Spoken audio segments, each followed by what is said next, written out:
దేవుని యొక్క వాక్యము ఈ రీతిగా సెలవిస్తుంది. దేవుడు ప్రతి ఒక్క వ్యక్తిని కూడా ఆశీర్వదించడం కోసమే పిలిచాడు, కానీ శాపానికి మాత్రం దేవుడు ఎప్పుడు పిలవలేదు.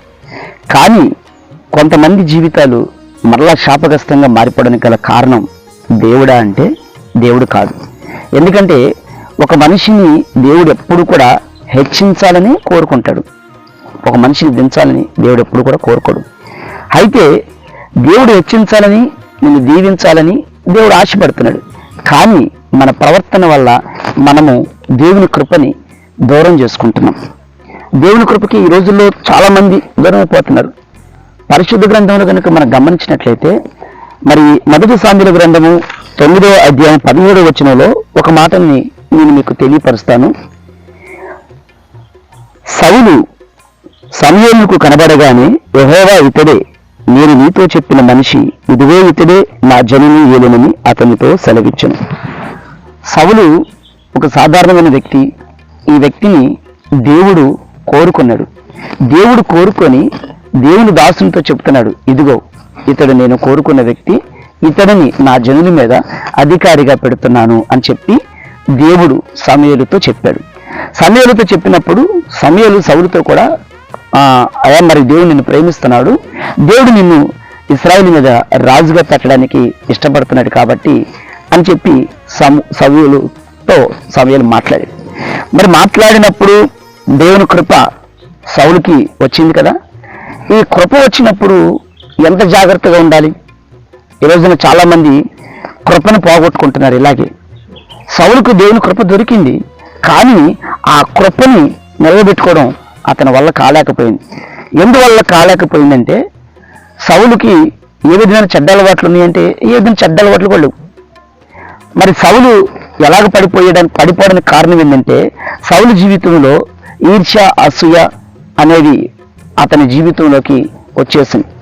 తన పక్కంపట తన దగ్గర పరిచారకుడుగా ఉన్న, తన దగ్గర పనివాడిగా జాయిన్ అయిన దావీదును చూసి సౌలు ఈర్ష్యపడ్డాడు.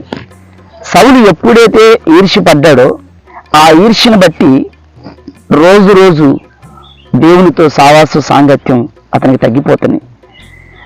ఏ వ్యక్తి అయితే తన మనసులో ప్రగా ప్రతీకారాలు, ఇతరులను చూసినప్పుడు ఈర్ష్యపడ్డం, ఇతరుల గురించి అధికంగా మాట్లాడుకోవడం ఏ వ్యక్తి అయితే ప్రారంభం చేస్తాడో ఆ వ్యక్తి దేవుని కృపలో నుంచి దూరం అయిపోయినట్టే.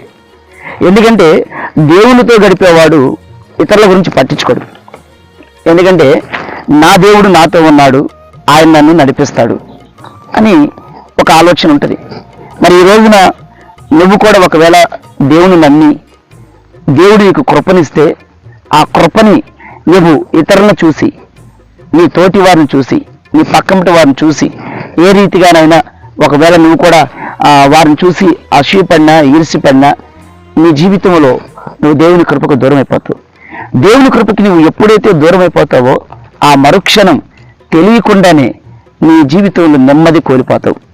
నెమ్మది కోల్పోయినప్పుడు నీ పరిస్థితులు, నీ చుట్టూ అందరూ నీకు శత్రువులుగా మారిపోతారు. ఎందుకంటే నీ మనస్సాక్షి సరిగా లేదు కాబట్టి, మన మనస్సాక్షి ఎప్పుడైతే సరిగా లేదో ఆ క్షణాన మనం మనశ్శాంతిని కోల్పోతాం. అందుకనే మనం ఎప్పుడూ కూడా దేవుని కృపకు దూరం అవ్వకూడదు. సౌలు జీవితంలో కనుక గమనించినట్టయితే దావీదు మీద అసూయపడ్డాడు, ఈర్ష్యపడ్డాడు. దానికి ప్రతిఫలితంగా దేవునికి దూరం అయ్యాడు. దేవునికి దూరం అవ్వడమే కాదు, కానీ సౌలు చివరికి ఆ ఈర్ష్య, అసూయ వలన మనశ్శాంతి కోల్పోయి తన మరణం తనే కొని తెచ్చుకున్నాడు. ఒకే దినమున ముగ్గురు, తన కుటుంబంలో ఒకే రోజున ముగ్గురు చనిపోవాల్సిన పరిస్థితి వచ్చింది. ప్రియా దేవుని బిడ్డ, ఈ రోజున నువ్వు దేవుని నమ్మావు కదా.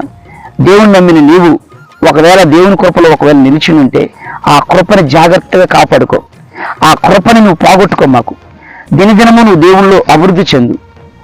నీ ఇరుగు వారి గురించి, పొరుగు వారి గురించి, వాళ్ళెవరో తప్పు చేశారని, వీళ్ళెవరో ఒప్పు చేశారని ఇవన్నీ నీకొద్దు. ఎవరిని గణపరచాల్సిన అవసరం లేదు.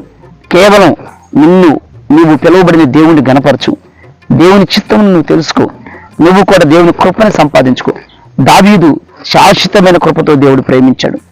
దావీదుని దేవుడు ఎంతో ప్రేమించాడు. అంటే దావీదు దేవుణ్ణి ఎంతగానో ప్రేమించాడో మనం అర్థం చేసుకోవాలి. మన జీవితంలో మనం కూడా దేవుని కృపకి దూరం అవ్వకుండా సౌలు వలె మనం పడిపోకుండా దావీదు వలె దేవునికి దగ్గరగా ఉంటే మన జీవితాలు ఆశీర్వాదకరంగా ఉంటాయి. ఈరోజు ఈ మాటలు విన్న నువ్వు కూడా ఈ క్షణమే మారు మనసు పొంది, ఒకవేళ ఈర్ష్య, అసూయ, పగలు నీలో ఉంటే వాటిని విడిచిపెట్టేసి దైవికంగా దావీదులాగా దేవునితో జీవించు.